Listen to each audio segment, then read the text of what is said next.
दोस्तों, ये कहानी एक ऐसे एसपी साहब की है जिसके न बाप का पता था न उसकी माँ का। यह बात उसे हमेशा से परेशान करती थी कि आखिर उसके माता पिता कौन थे और उसे इस मतलबी दुनिया में क्यों छोड़कर चले गए।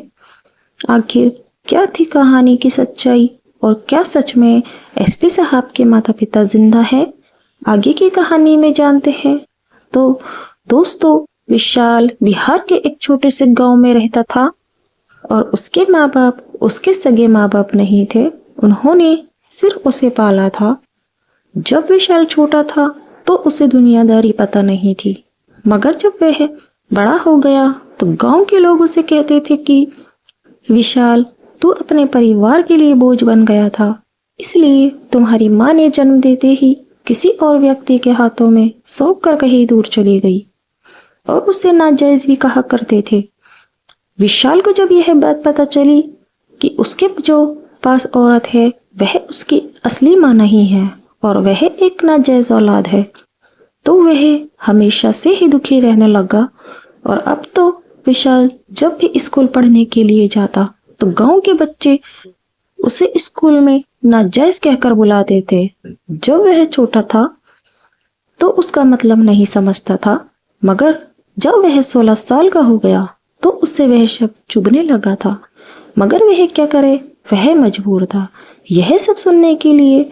और एक दिन जब विशाल अपने स्कूल से आ रहा था तो गांव की कुछ औरतें उसे नाजायज कहकर ताने मार रही थी, मगर विशाल कुछ नहीं बोला। और जब वह थोड़ा आगे चला गया तो वह महिलाएं फिर से उसे नाजायज कहकर बुलाने लगी। तब तक वह घूमकर वापस आता है और उन औरतों से झगड़ा करने लगता है। तभी सारी औरतें मिलकर उसे बुरी तरह से पीटने लगती है और वह रोते हुए घर चला जाता है। घर पर उसे रोता हुआ देख उसके माता पिता पूछते हैं, तुझे क्या हुआ बेटा, क्यों रो रहे हो?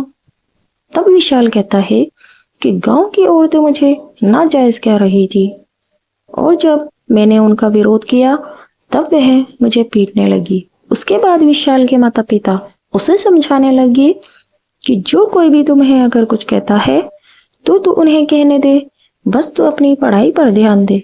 धीरे धीरे विशाल बीएड तक की पढ़ाई पूरी कर एसपी की परीक्षा की तैयारी करने लगा। जब उसके माता पिता पूछते हैं, बेटा तू एसपी की पढ़ाई क्यों कर रहा है, तू तो शिक्षक भी बन सकता है। तब विशाल कहता है कि एसपी बनकर मैं अपनी असली माँ की तलाश करूंगा। और एसपी की परीक्षा पास करके वो उस पद पर नियुक्त हो गया। उसके बाद भी गांव के लोग उसको नाजायज ही कहकर बुलाते थे। विशाल तब तक अपनी माँ से पूछता है कि मेरी असली माँ कहाँ है और वह कैसी दिखती है। तो उसकी माँ उसे साफ साफ शब्दों में कह देती है कि तुम्हारी माँ मर चुकी है। अपनी माँ की बात सुनकर वह खामोश हो जाता है। फिर एक दिन विशाल अपने कार्यालय ड्यूटी करने जा रहा था, तब वहीं के एक लड़के ने उसे कह दिया कि सुना है तू जब पैदा हुआ था तो तेरी माँ तुझे छोड़कर चली गई थी। तब विशाल उसे बुरी तरह से पीटकर अपने कार्यालय चला जाता है। और जब विशाल अपने घर लौट आया तो वह अपने हाथ में शराब की बोतल लेकर आया था और शराब पीकर अपनी माँ से कहता है कि माँ मैं जीना नहीं चाहता, मुझे तुम जहर दे दो। रोज रोज घुटकर मरने से अच्छा है कि मैं एक ही दिन में मर जाऊं। तब उसकी माँ उसकी हालत देखकर बहुत ही दुखी हुई और उसे उसके कमरे में ले गई और कहने लगी, बेटा अपना खून क्यों जला रहे हो? तब विशाल कहता है कि माँ मेरा खून सुबह से लेकर शाम तक हर रोज जलता है। तब उसकी माँ का दिल पसीज गया और वो कहती है कि ठीक है, अगर तुम अंदर ही अंदर जल रहे हो और लोगों की बातें तुम्हें तकलीफ दे रही है तो मैं तुम्हें यही कहना चाहती हूँ कि तुम्हारी माँ अभी जिंदा है। विशाल को अपनी माँ की बात सुनकर उसके कलेजे को सुकून मिल गया और वह अपनी माँ से कहता है कि तुमने मुझसे यह बात छुपाई क्यों, और मैं बचपन से ही अपनी माँ के लिए तड़पता रहा और माँ तुम आज बता रही हो मेरा बचपन मेरी माँ के ही बिना गुजर गया। और विशाल कहता है कि मेरी असली माँ कहाँ है। तब उसकी माँ कहती है कि जब तुम पैदा हुए थे तुम्हारी माँ ने तुम्हें मुझे सौंप कर कलकत्ता चली गई थी और आज तक वापस नहीं आई।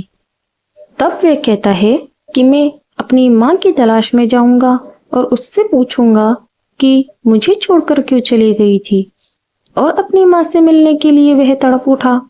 अब गांव में एक ड्राइवर रहते थे और वह एक बहुत ही अच्छे इंसान थे। वह कोलकाता में एक कंपनी में ड्राइवर थे। तब एसपी विशाल उसके पास पहुंचता है और उनसे कहता है कि आप कोलकाता कब जाएंगे। तो वो ड्राइवर कहते हैं कि अभी छुट्टी में आया हूँ।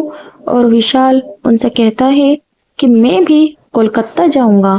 तब वो ड्राइवर कहते हैं कि ठीक है। फिर छुट्टी बिताकर वो ड्राइवर कलकत्ता के लिए तैयार हो रहे थे। तब वो विशाल के पास जाते हैं और उसे कहते हैं कि रेडी हो जाओ कोलकाता जाने के लिए। विशाल कहता है हाँ। और वो दोनों उसी ट्रक में बैठकर कोलकाता के लिए चल देते हैं। जाने से पहले विशाल के माता पिता उसके असली माँ का पता नाम और एक कागज पर लिखकर उससे दे देते हैं। तब कुछ घंटों के बाद विशाल ट्रक में बैठकर कोलकाता पहुंच जाता है और वह ड्राइवर विशाल को उसी पते पर लाकर छोड़ देते हैं जिस जगह पर उसकी माँ रहती थी। मगर दिक्कत की बात तो यह थी कि वह एक चौराहे का पता था और वह ड्राइवर वहां से चल देते हैं।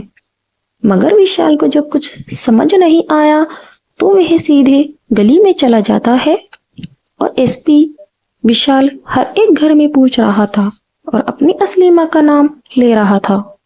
सभी के मुंह से एक ही शब्द निकल रहा था नहीं। विशाल ने अपनी माँ को बहुत खोजने की कोशिश की मगर जब उसकी माँ नहीं मिली तो वो खोजते खोजते थक जाता है। तब एक चौराहे पर पेड़ के नीचे बैठ जाता है। विशाल जहां बैठा था ठीक उसके सामने एक टीन का घर था। वहां पर एक महिला बार बार घर से बाहर निकलती और अंदर जाती थी।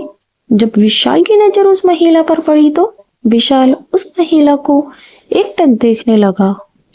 तब कुछ समय के बाद वह महिला विशाल को अपने पास बुला लेती है और उससे पूछने लगती है कि तुम्हें कभी देखा नहीं, यहाँ किसी दूसरे शहर से हो। तब विशाल कहता है कि आपको कैसे पता चला। तब वह फिर से कहती है कि मैंने कहा ना कि तुम्हें पहले कभी नहीं देखा। तब विशाल उस कागज को उस औरत के हाथ पर रख देता है और कहता है कि क्या आप इस महिला को जानती हैं। तब वही महिला बोलने से हिचकिचाने लगी और विशाल को शक होने लगा और वो कहने लगा कि तुम मेरी माँ हो ना। इतना कहते ही वह अपनी असली माँ को पाकर उसके पैर पकड़कर रोने लगता है और बहुत सारे सवाल करने लगता है। मगर उसकी माँ उसे अपने सामने बिठाती है और कहती है कि तुम मुझसे जो भी पूछना चाहते हो मैं सब बताऊंगी, मगर उससे पहले तुम पानी पी लो। तो विशाल पानी पीने के बाद कहता है माँ तुम मुझे जन्म देते ही क्यों छोड़कर चली गई थी। क्या मैं तुम्हारे ऊपर बोझ बन गया था। तब उसकी माँ कहती है बेटा आज मैं तुझे असली कहानी बताती हूँ। जब मैं बिहार में थी तब उस समय अपने गांव में सबसे सुंदर लड़की थी, इसलिए मुझे हर कोई प्रपोज करना चाहता था मगर मैंने किसी को पसंद नहीं किया था। मेरी ख्वाहिश थी कि मैं शादी करके अपने ससुराल जाऊं। मगर एक दिन मेरी जिंदगी में बहुत ही बड़ा तूफान आ गया और मैं स्कूल से पढ़कर आ रही थी। उस वक्त मैं 10वीं क्लास में थी। उस वक्त कुछ मेरे दोस्त मुझे नशे वाली मिठाई खिला दिए। उसके बाद मुझे एक घर में ले जाकर बारी बारी मेरे साथ दुष्कर्म करने मुझे छोड़कर चल दिए। और जब मुझे होश आया तो मैं जैसे तैसे करके अपने घर गई और सारी बातें अपने परिवार वालों को बताई। तो मेरे परिवार वाले उन्हें खोजने लगे मगर वे लोग कहीं भी दिखाई नहीं दिए और धीरे धीरे मेरा पेट बड़ा होने लगा। तब मैं समझ गई थी कि मैं गर्भवती हूँ और गांव में मेरे बारे में लोग बहुत ही भला बुरा कहने लगे और मेरे परिवार वाले भी कहने लगे कि तुम यह बच्चा गिरा दो, मगर मैंने उसे जन्म देने का निर्णय कर लिया था और मेरे परिवार वाले मेरे पेट में पल रहे बच्चे को बोझ कह रहे थे। तब मेरे पास एक ही रास्ता था कि अपने बच्चे को किसी के हाथों सौंप कर उस गांव से निकल जाना। तब मैंने तुम्हें जिस दिन जन्म दिया था उसी दिन तुम्हारे गांव में तुम्हारे माता पिता को सौंप कर मैं कलकत्ता चली आई और यहाँ आकर मैंने यहीं के एक आदमी से शादी कर ली और तुम्हारा एक भाई भी है। तब अपनी माँ की कहानी सुन के विशाल बहुत रोया और अपनी माँ को वादा किया कि वह अपनी माँ को इंसाफ दिलाएगा। तभी उसका सौतेला भाई काम पर से आ जाता है। तब छोटा उसका भाई कहता है, माँ यह लड़का कौन है और यह हमारे घर में क्या कर रहा है? तब उसकी माँ कहती है, यह तुम्हारा बड़ा भाई है।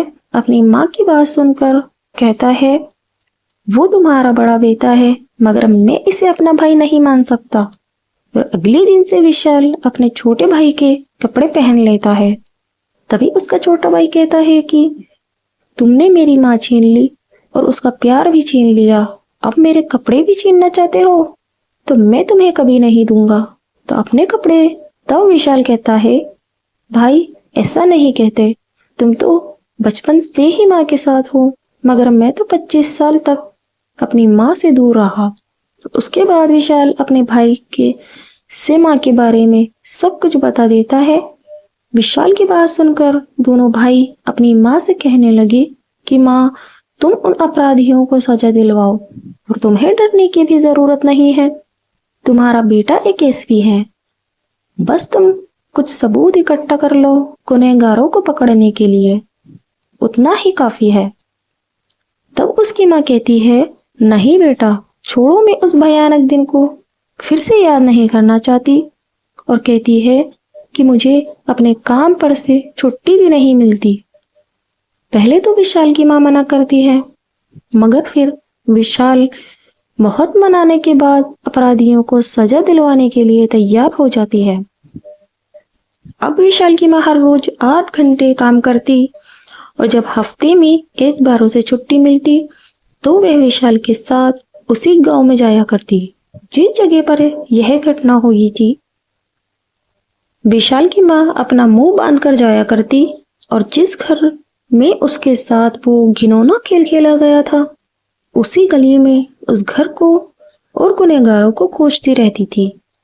शुरू में विशाल की माँ को बहुत डर लगता था, मगर कुछ दिन बीत जाने के बाद वो निडर होकर उन गुनहगारों को खोजने लगी और आखिरकार विशाल की माँ ने उन रेपिस्ट को खोज निकाला।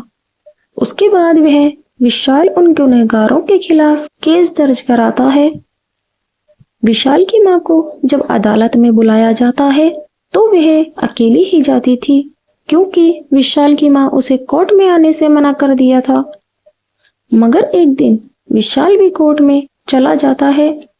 तब विशाल के सामने उसकी माँ से इतने घटिया और घिनौने सवाल किए जा रहे थे कि जिसे सुनकर विशाल के पूरे शरीर में आग लग जाती है और उन अपराधियों का जुर्म भी साबित हो जाता है और उन अपराधियों को 15 साल की सजा सुनाई जाती है और उन्हें जेल भेज दिया जाता है।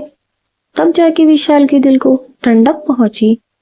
सब कुछ ठीक हो जाने के बाद एसपी विशाल ने फैसला किया कि वह अपनी माँ के साथ ही रहेगा, मगर उसके मन में आज भी एक डर लगा रहता था कि उसे ऐसा लगता था कि सब लोग उसके बीते कल के बारे में जानते हैं कि वह रेप से पैदा हुआ बच्चा है और विशाल अपनी सच्चाई से हमेशा बचता रहता था और हमेशा से एक बात सोचता है कि कभी ना कभी उसके बच्चे ये सवाल तो उससे पूछ ही लेंगे कि आपके पिताजी का क्या नाम था।